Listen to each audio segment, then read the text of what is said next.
ভারতে বিধানসভা শুরু হওয়ার পূর্বেই এক একটি বিষয়কে হাতিয়ার করে বিজেপি বারবার ক্ষমতায় আসছে। তাদের একাধিকবার ক্ষমতায় থাকার কিছু কারণ রয়েছে। সেই কারণগুলির মধ্যে অন্যতম হল ধর্ম ও সাম্প্রদায়িকতা। বিশ্বের প্রত্যেকটি রাষ্ট্রেই হিন্দু, মুসলিম, খ্রিস্টান, বৌদ্ধ রয়েছে। তার মধ্যে ভারতে হিন্দুর সংখ্যা বেশি। কোনো কোনো রাষ্ট্রে খ্রিস্টান কিংবা মুসলিম কিংবা ইহুদিদের সংখ্যা বেশি। প্রত্যেকেই কিন্তু নিজেদের ক্ষমতার জন্যে সম্প্রদায়কে হাতিয়ার হিসেবে ব্যবহার করে না। কিন্তু ভারতের বিজেপি বারবার ক্ষমতা আসার জন্যে একটি বিষয়কে হাতিয়ার করে। সেই বিষয়টি হলো যে সাম্প্রদায়িক ও ধর্ম নিয়ে কিছু প্রোপাগান্ডা চালিয়ে নিজেদের সম্প্রদায়কে একত্র করা, এমনকি নিজেদের সম্প্রদায়কে এর মনোভাবকে একত্রিত করে কিভাবে নিজেদের জয়লাভ হবে সেই ব্যবস্থা করা। বিশ্বে যে কটি বৃহৎ রাষ্ট্র আছে তার মধ্যে অন্যতম একটি বৃহৎ রাষ্ট্র ভারত। এই ভারতে আছে হিন্দু, খ্রিস্টান, বৌদ্ধ, জৈন সহ অন্যান্য ছোট ছোট গোষ্ঠী।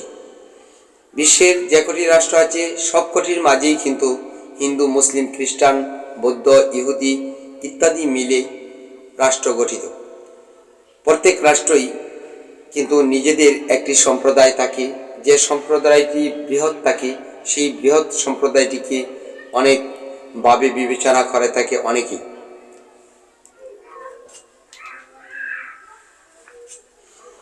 বিশ্বে যে কটি বৃহৎ রাষ্ট্র আছে তার মধ্যে অন্যতম একটি বৃহৎ রাষ্ট্র ভারত। বিশ্বের প্রত্যেক রাষ্ট্রেই হিন্দু, মুসলিম, খ্রিস্টান, বৌদ্ধ, ইহুদি ইত্যাদি নিয়ে গঠিত হয়ে থাকে। তার মধ্যে কোনো কোনো রাষ্ট্রে আছে একটি সম্প্রদায় বৃহৎ আকারের থাকে। যেমন বাংলাদেশে মুসলিম সংখ্যা বেশি, তেমনি পাকিস্তানে মুসলিমদের সংখ্যা বেশি।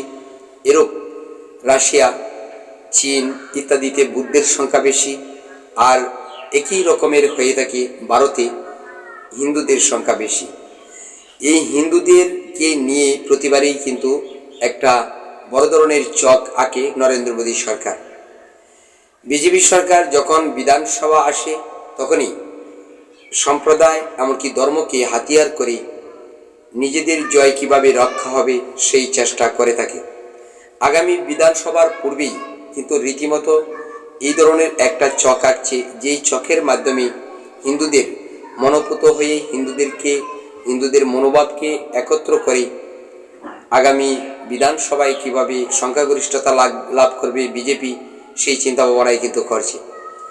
কিন্তু বিশ্বের অনেক জায়গা আছে যেখানে নাকি ইহুদিদের সংখ্যা বেশি, সেখানেও কিন্তু মুসলিম, কিংবা যেখানে মুসলিমের সংখ্যা বেশি সেখানেও খ্রিস্টান কিংবা ইহুদিদের প্রতিনিধি আছে। তদ্রূপ কোনো কোনো রাষ্ট্রে আছে যেখানে হিন্দুদের প্রতিনিধি আছে, সেখানে কিন্তু সাম্প্রদায়িকতার যে একটা চক আঁকা হয় সেটা আঁকা হয় না।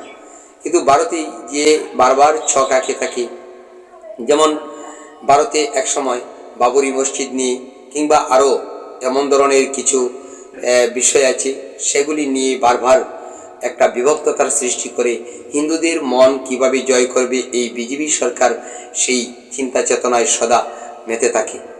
ভারতের পশ্চিমবঙ্গের রাজনীতিবিদ শুভেন্দু সে বারবারই বিভিন্ন ধরনের অযৌক্তিক কথা বলে সমালোচনায় উঠে আসে। ইদানিং ময়মনসিংহ বালুকায় দীপু চন্দ্র দাস নামে এক ব্যক্তিকে যখন হত্যা করা হয়েছে তখন এই শুভেন্দু তাকে উল্লেখ করে বলে যে ইসরায়েলের মতো একটা গণহত্যা চালানো উচিত মুসলিমদের ওপর। এই কথা বলার পর ভারতের বিভিন্ন গণমাধ্যম সহ বিশ্বের অনেক গণমাধ্যমে রীতিমতো একটা হিড়িক পড়েছে। আর এই ধরনের কথা বলে হিন্দুদেরকে নিজেদের আয়ত্তে আনা এটা তাদের রীতিমতো কাজ। ভারতে বিজেপি সরকার একাধিকবার ক্ষমতায় আসার কিছু কারণ, আর সেই কারণের অন্যতম হলো যে তাদের রাষ্ট্রে হিন্দু সংখ্যাগরিষ্ঠতা, আর সেই হিন্দুদের মন পুত হতে পারলেই তাদের জয় আসে। হিন্দু, মুসলিম, খ্রিস্টান, বৌদ্ধ, জৈন এদের পৃথকভাবে একটি চক আপনাদেরকে দেখালে বুঝতে পারবেন যে তাদের ভোটার ও জনসংখ্যা পরিমাণটা কতটুকু। ভারতে হিন্দু ৭৯.৮%, তার ভোটার সংখ্যা হলো ৭৭.২৫ কোটি। মুসলিমদের 14.2%, তাদের ভোটার সংখ্যা হল 14.90 কোটি। খ্রিস্টান 2.3%, তাদের ভোটার সংখ্যা হল 2.22 কোটি। শিখ জাতি তাদের 1.7%, আর তাদের ভোটার সংখ্যা হল 1.65 কোটি। বৌদ্ধ 0.7%, ভোটার হল 0.65 কোটি। জৈন ও অন্যান্য মিলে 1.3%, যার ভোটার সংখ্যা হল 1.25 কোটি। এখন এখানে দেখা যাচ্ছে যে হিন্দুদের সংখ্যাটাই কিন্তু বৃহৎ আকারের, হিন্দু ভোটার সংখ্যাও একটা বৃহৎ আকারের। এই হিন্দুদেরকে যদি বিজেপি সরকার বারবার আয়ত্তে আনতে পারে, কোনো একটা প্রোপাগান্ডা চালিয়ে কিংবা কোনো একটা বিষয়কে হাতিয়ার করে, তাহলে তাদের জয় নিশ্চিত হয়ে থাকে। হিন্দু ব্যতীত অন্যান্য যত গোষ্ঠী আছে সকলে মিলে ভোটের সংখ্যা 20.67%, আর হিন্দুরা একাই 79.8%।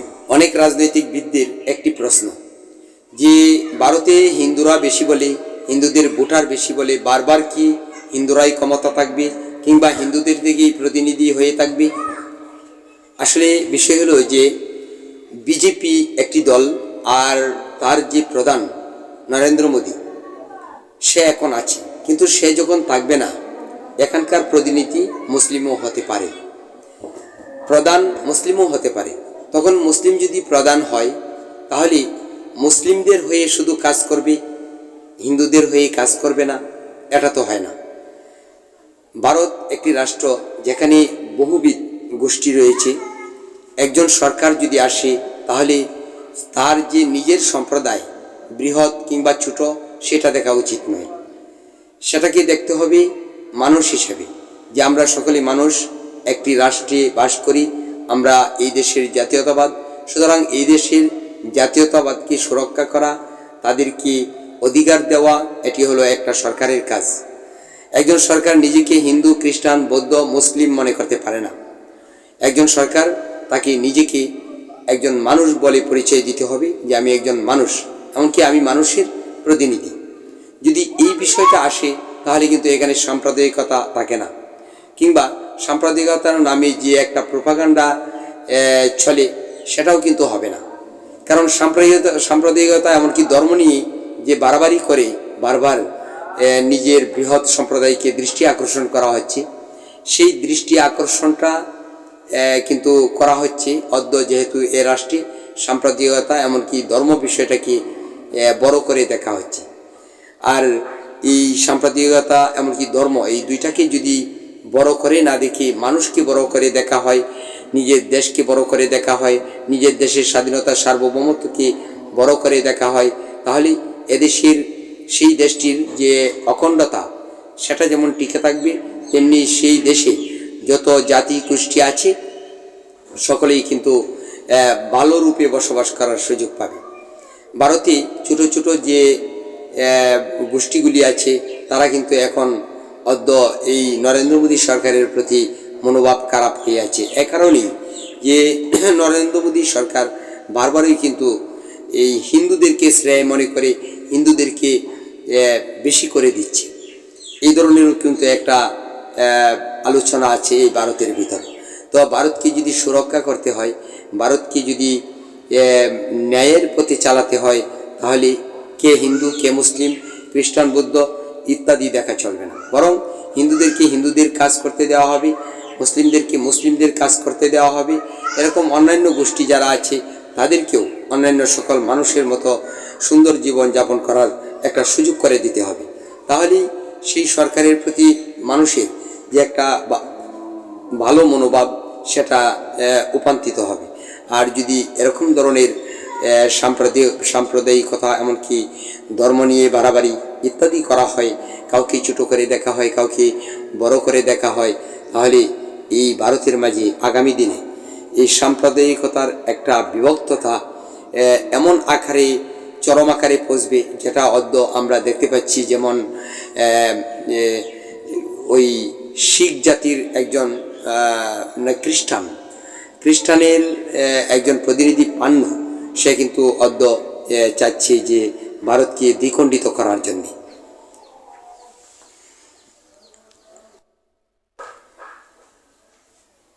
একটি রাষ্ট্র যেহেতু একাধিক গোষ্ঠী নিয়ে গঠিত, সেহেতু সেই গোষ্ঠীর মধ্য হতে যে কোনো একটা গোষ্ঠী বৃহৎ আকারের হতে পারে।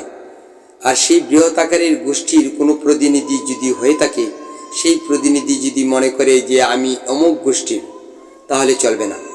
সে যদি ভাবে যে আমি অমুক ধর্মের, তাহলেও চলবে না। অর্থাৎ একটি রাষ্ট্রের যত গোষ্ঠী আছে, সকলের সমন্বয়ে গঠিত একজন প্রতিনিধি, সেই প্রতিনিধিকে নিজেকে একজন মানুষ বলে পরিচয় দিতে হবে। এমনকি বলতে হবে, ভাবতে হবে যে আমি একজন মানুষের প্রতিনিধি। যদি এমনটি ভাবে, তাহলে সকল গোষ্ঠীকে সমচক্ষে দেখার সুযোগ পাবে। আর যদি সে নিজেকে নিজের ধর্ম এমনকি নিজের গোষ্ঠীর পরিচয় দিয়ে এটাকেই শ্রেয় মনে করে, তাহলে একটি গোষ্ঠীর উপর কল্যাণ পর্যবসিত হবে, আর অন্যান্য গোষ্ঠীর উপর গিয়ে অকল্যাণ পর্যবসিত হতে পারে, এমনকি অসম দৃষ্টি পড়তে পারে। সেই অসম দৃষ্টি যাতে না পড়ে, সেজন্যে প্রত্যেকটা গোষ্ঠীকে সমচোখে দেখে তাদের ধর্ম, তাদের কর্ম, তাদের চলা বলা সব কিছুর সুযোগ দিতে হবে। ধর্ম যার যার নিজ নিজ ধর্ম পালন করবে, এতে কোনো বাধা দেওয়া যাবে না। ভারতেই একমাত্র শিখ জাতির উপর, কখনো শিখ নামক গোষ্ঠীর উপর, ভারতেই আমরা দেখতে পাই যে কখনো শিখ গোষ্ঠী, জৈন গোষ্ঠী কিংবা ভারতের যারা খ্রিস্টান গোষ্ঠী আছে, মুসলিম গোষ্ঠী আছে, তাদের উপর বারবার আক্রমণাত্মক হস্তক্ষেপ করা হয়। এমনকি তাদের ধর্ম, এমনকি তাদের চলা বলা ইত্যাদি নিয়েও বাধার সৃষ্টি করে হিন্দুরা।